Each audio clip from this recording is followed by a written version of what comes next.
नमस्कार, NB news world में आप सभी का स्वागत है। मैं हूं धनेश्वरी देवांगन। अब खबरें विस्तार से। जम्मू कश्मीर के तंगधार में सेना के कैंप पर करीब 7 से 8 आतंकियों ने बुधवार की सुबह हमला बोल दिया।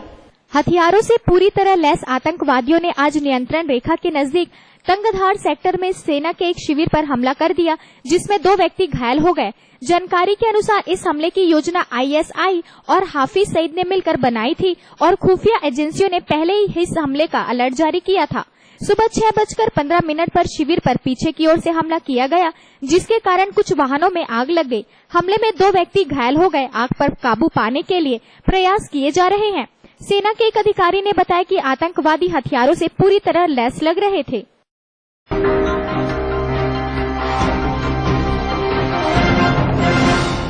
ट्यूनीशियाई राष्ट्रपति के अंगरक्षकों की बस पर बुधवार को हुए हमले में 12 लोगों की मौत हो गई और 20 से ज्यादा लोग घायल हो गए। ट्यूनीशिया में राष्ट्रपति के सुरक्षा कर्मियों की बस में हुए भीषण विस्फोट के बाद वहां के राष्ट्रपति बेजी केद एसीबेसी ने राष्ट्रीय आपातकाल और राजधानी में कर्फ्यू की घोषणा की है। बस विस्फोट में कम से कम 12 लोग मारे गए हैं। जानकारी के अनुसार ट्यूनिस में हुए हमले में बस में सवार ज्यादातर एजेंट मारे गए। ट्यूनिस शहर 2011 की क्रांति के समय से ही जिहादी हिंसा का केंद्र बना हुआ है। मंगलवार को हुए इस हमले की तत्काल किसी समूह ने जिम्मेदारी नहीं ली है।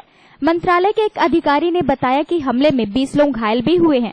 एसीबीसी ने आज होने वाली स्विट्जरलैंड की यात्रा रद्द कर दी और पूरे देश में आपातकाल तथा राजधानी में कर्फ्यू लगाने की घोषणा कर दी है।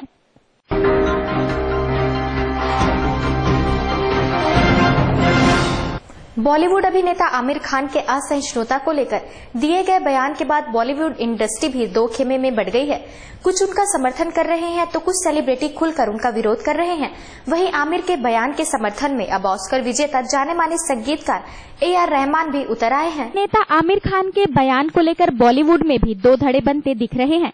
एक और जहां अनुपम खेर, परेश रावल जैसे लोग उनके बयान का विरोध कर रहे हैं, तो वहीं संगीतकार AR रहमान और निर्देशक कबीर खान ने उनकी बात का समर्थन किया है। AR रहमान ने कहा कि वो आमिर खान की बात से इत्तेफाक रखते हैं और इस बात का समर्थन करते हैं कि देश में असहिष्णुता बढ़ी है। ऑस्कर विजेता संगीतकार ने कहा कि उन्हें भी कुछ महीने पहले उसी स्थिति का सामना करना पड़ा है जिससे आमिर खान गुजरे हैं। गोवा की राजधानी पणजी में मौजूद रहमान ने कहा, आमिर खान के बयान का मैं समर्थन करता हूं। उन्होंने जो कहा वो मेरे साथ पहले हो चुका है।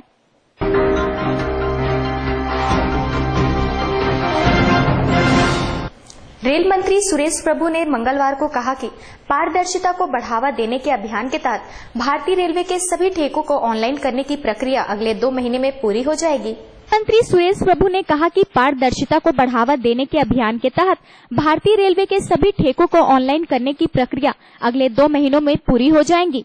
प्रभु ने एसोचैम की 95वीं सालाना सत्र के दौरान कहा कि अगले 2 महीनों में सभी ठेके ऑनलाइन जारी होंगे। पारदर्शिता पूर्वक काम के लिए हमने इस प्रक्रिया को पूरे करने के लिए अगले साल की शुरुआत का वक्त तय किया है। प्रभु ने कहा कि पारदर्शिता का स्तर इतना बढ़ जाएगा कि 1 रुपए के ठेके में मंत्री तक की दखल अंदाजी नहीं होगी। सभी फैसले पेशेवर ढंग से लिए जाएंगे। रेल मंत्री ने कहा कि 13 लाख कर्मचारियों के साथ रेलवे पारदर्शी ढंग से स्थानांतरण व भर्ती नीति लाने जा रही है। सरकार का डिजिटल इंडिया कार्यक्रम का इस्तेमाल करके रेलवे में ई-कैटरिंग की सुविधा, नई सुविधाएं जैसे बेस किचन प्रदान करने में किया जा रहा है।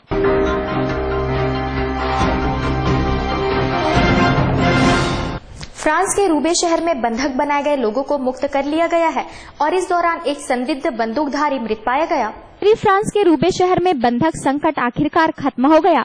अधिकारी ने बताया कि बंधक बनाए गए लोगों को सुरक्षित बाहर निकाल लिया गया है। हालांकि अधिकारियों ने कहा कि इस कार्यवाही में एक बंदूकधारी की मौत हो गई। उत्तरी क्षेत्र के चीफ ने बताया कि मंगलवार रात घंटों चली इस घटना के बाद सभी बंधक बनाए गए लोग अब सुरक्षित हैं। बंधकों को छुड़ाने की कार्यवाही के दौरान बंदूकधारियों ने पुलिस पर गोलियां भी चलाई थी। अधिकारी ने कहा कि एक संदिग्ध ने आत्मसमर्पण करने के लिए अपनी पिस्तौल बाहर फेंक दी, जिसके बाद उसे हिरासत में ले लिया, जबकि उसके कई अन्य साथी फरार हो गए। हालांकि अभी इस बात की पुष्टि नहीं हो पाई है कि इस कार्यवाही के दौरान कितने बंदूकधारी भागने में सफल रहे।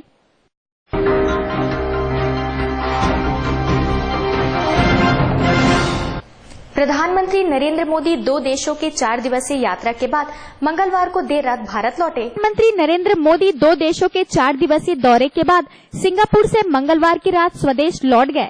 इस दौरे में प्रधानमंत्री ने मलेशिया के 2 सम्मेलनों में भाग लिया तथा उसके एवं सिंगापुर के साथ कई द्विपक्षीय समझौते पर हस्ताक्षर किया।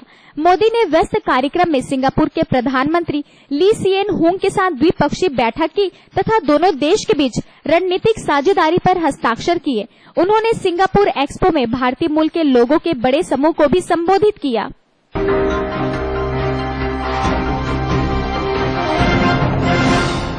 यूरोप में अवैध रूप से रह रहे पाकिस्तानी शरणार्थियों को जल्द ही यूरोप छोड़ना पड़ सकता है।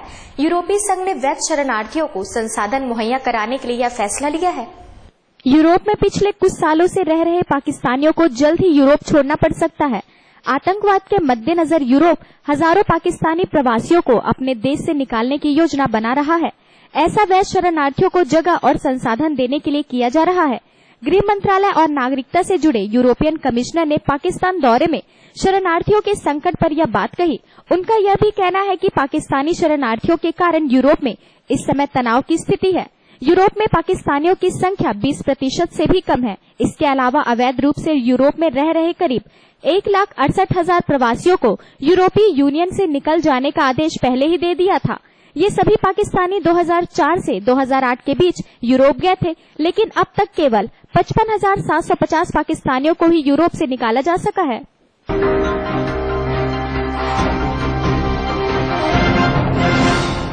पाकिस्तानी वायुसेना का एक प्रशिक्षक युद्धक विमान पंजाब प्रांत में दुर्घटनाग्रस्त हो गया, जिसमें एक महिला पायलट की मौत हो गई। पाकिस्तान में एक विमान हादसे में देश की पहली महिला फाइटर पायलट मरियम मुख्तार की मौत हो गई। यह प्रशिक्षक विमान पाकिस्तान वायुसेना का था, जो मंगलवार को दुर्घटनाग्रस्त हो गया। यह हादसा पंजाब प्रांत में हुआ है। पाक में किसी विमान हादसे में पहली बार महिला पायलट की मौत हुई है। चीन द्वारा निर्मित विमान कुदियान के निकट दुर्घटनाग्रस्त हुआ। इस विमान ने पंजाब के मियावली हवाई अड्डे से उड़ान भरी थी। इस हादसे में 2 पायलट गंभीर रूप से घायल हो गए, जिनमें से एक की बाद में मौत हो गई।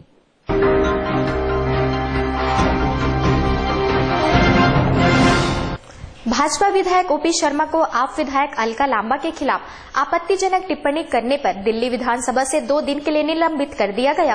विधानसभा में मंगलवार को जमकर हंगामा हुआ। विपक्ष की ओर से वजह बने भाजपा के विधायक ओपी शर्मा, जबकि सत्ता पक्ष से आम आदमी पार्टी की विधायक अलका लांबा। पहले लांबा ने शर्मा पर टिप्पणी की। जवाब में शर्मा ने लांबा को रात में घूमने वाली बता दिया। इससे दोनों तरफ का पारा चढ़ गया। हंगामे के बीच शर्मा को 2 दिन के लिए सस्पेंड कर दिया गया। सदन की कार्यवाही भी ठप हो गई। विधानसभा में बहस के दौरान शर्मा ने उनके क्षेत्र में नाइट शेल्टर का मुद्दा उठाया था। इस पर लांबा ने शर्मा से कहा, तुम क्या बोल रहे हो, तुम तो नशे का व्यापार करते हो। जवाब में शर्मा ने लांबा से कह दिया, तुम तो रात भर घूमती हो। शर्मा की इस टिप्पणी पर हंगामा हो गया। लांबा ने भी शर्मा को थप्पड़ मारने की कोशिश की। काफी देर तक हंगामा चला।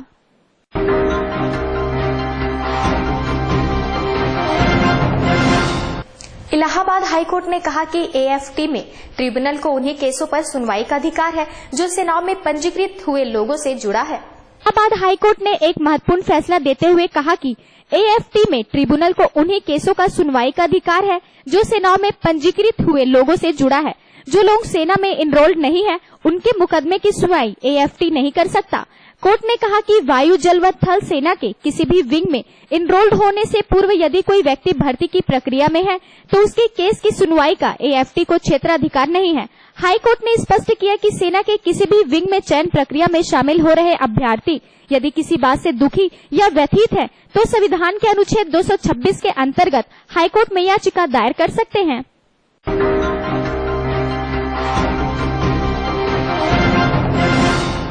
छत्तीसगढ़ प्रदेश के श्रम मंत्री भैयालाल रजवाड़े पर 5 लाख रुपए मांगने का आरोप लगाने वाले रसमड़ा के रायपुर स्टील के संचालक विनोद गर्ग अब अपने बयान से मुकर गए हैं। मुख्यमंत्री की जांच की घोषणा के बाद ही उनके सुर बदलने लगे हैं। विनोद गर्ग ने प्रेस नोट जारी कर सफाई दी है कि पैसों को लेकर कभी भी उनकी मंत्री अथवा उनके प्रतिनिधि से बात नहीं हुई है। बिना सूचना आकस्मिक जाँच के कारण गलतफहमी में गड़बड़ी की स्थिति हुई है। रायपुर स्टील्स के संचालक विनोद गर्ग अब तक वे मीटिंग में मंत्री की ओर से उनके प्रतिनिधि द्वारा पैसे मांगने का आरोप लगा रहे थे। कह रहे थे कि पैसे न देने पर ही मंत्री जांच करने आए हैं। अब मामले के तूल पकड़ने व मंत्री के हर साल फैक्ट्री की जांच करने की बात कहने पर उद्योगपति ने रंग बदल दिया। इस मामले में मुख्यमंत्री डॉक्टर रमन सिंह ने भी जांच करवाने की बात अपने भिलाई प्रवास के दौरान कही थी। उद्योगपति ने अब दोष मीडिया पर मढ़ दिया है। श्रम मंत्री भैयालाल रजवाड़े 19 नवंबर को रसमड़ा के रायपुर स्टील्स कंपनी के श्रमिकों की शिकायत पर आकस्मिक निरीक्षण के लिए पहुंचे थे। कंपनी प्रबंधन से उनका विवाद हो गया था, जिसके बाद श्रम मंत्री भैयालाल रजवाड़े बिना जांच के लौट गए थे। इस पर मंत्री ने कंपनी प्रबंधन पर अपमानजनक व्यवहार का आरोप लगाया था। कंपनी प्रबंधन ने भी मंत्री के जांच पर सवाल खड़े किए थे।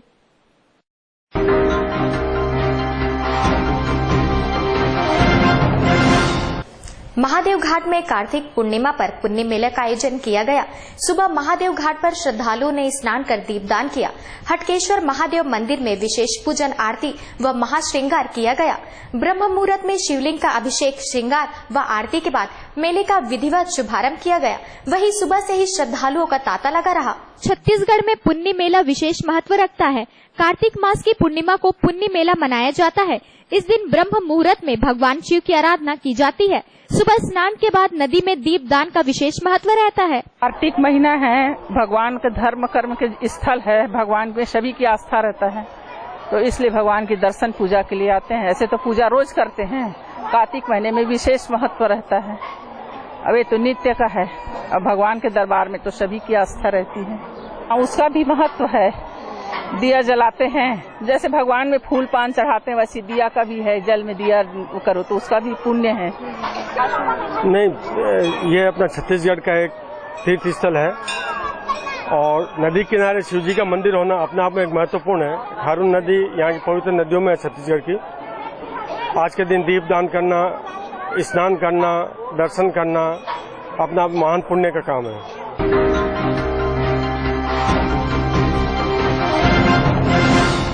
बिरगांव नगर निगम चुनाव के बाद सभापति को लेकर कांग्रेस और भाजपा में जोड़तोड़ शुरू हो गई है।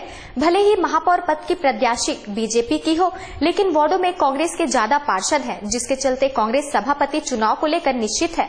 तो वहीं क्रॉस वोटिंग को लेकर भी संभावनाएं प्रबल हो रही हैं। कि बिरगांव चुनाव में कांग्रेस को हार का सामना करना पड़ा हो, लेकिन कांग्रेस पार्टी सभापति के चुनाव को लेकर तैयार है, क्योंकि 21 पार्षद कांग्रेस तथा 13 पार्षद बीजेपी के हैं। निर्दलीय प्रत्याशी को लेकर जोड़तोड़ की राजनीति हो सकती है। बिरगांव नगर निगम में कांग्रेस के 21 पार्षद जीत के आए हैं। जो निर्दलीय जीते हैं उसमें भी कांग्रेस समर्थित है। ऐसे समय भारतीय जनता पार्टी के मंत्रियों द्वारा यह दावा किया जाना कि हम सभापति बनाएंगे, ये सीधे सीधे खरीद फरोख्त को बढ़ावा देना है, लोकतंत्र की अवहेलना है। यदि सरकार के जिम्मेदार मंत्री इस तरीके के बयान देंगे, लोकतंत्र की हत्या के प्रयासों की बात कहेंगे, तो इससे अच्छा संदेश नहीं जाता है। भारतीय जनता पार्टी की सरकार के द्वारा हर चुनाव में पैसे बांटकर जो परिणाम लाने की प्रवृत्ति है, इसकी कांग्रेस कड़ी निंदा करती है।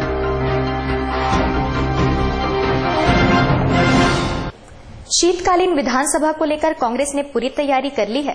कांग्रेस प्रवक्ता ने बताया कि विधानसभा केवल 5 दिन का होने से जनता में रोष का माहौल है। महज 5 दिन में जनता से जुड़े मुद्दे को लेकर चर्चा नहीं हो पाएगी। शीतकालीन विधानसभा सत्र को लेकर कांग्रेस में असंतोष का माहौल देखने को मिला। कांग्रेस प्रवक्ता शैलेश नितिन द्विवेदी ने बताया कि इस बार महज 5 दिन का सत्र लगाया जाएगा, जिसमें जनता से जुड़े सभी मामलों को लेकर चर्चा कर पाना मुश्किल है। फिर भी किसान, महिलाओं से जुड़े मुद्दों को लेकर सरकार को घेरा जाएगा।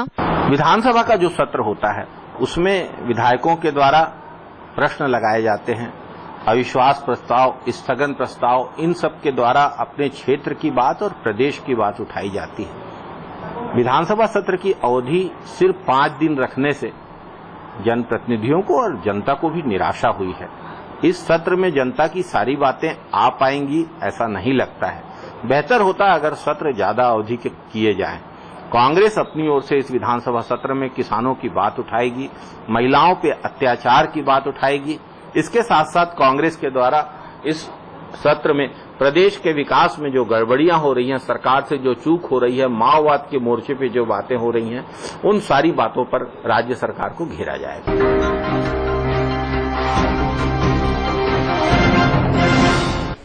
पीसीबी ने भारत के साथ प्रस्तावित द्विपक्षीय सीरीज खेलने को लेकर अपने देश के प्रधानमंत्री नवाज शरीफ से स्वीकृति मांगी है और इस संदर्भ में उन्हें एक रिपोर्ट भेजी है। पाकिस्तानी क्रिकेट बोर्ड ने आपसी सहमति से तय किए गए तटस्थ स्थान पर भारत के साथ प्रस्तावित द्विपक्षीय श्रृंखला खेलने के लिए प्रधानमंत्री नवाज शरीफ से मंजूरी मांगी है। पीसीबी अध्यक्ष शहरयार खान ने कहा कि हमने श्रृंखला के संदर्भ में रिपोर्ट प्रधानमंत्री नवाज शरीफ को भेज दी है और भारत के साथ तटस्थ स्थान पर श्रृंखला खेलने के लिए उनसे मंजूरी मांगी है। भारत और पाकिस्तान के बीच पहले के मुकाबले कम मैचों की इस श्रृंखला के लिए श्रीलंका संभावित आयोजन स्थल के रूप में उभरा है।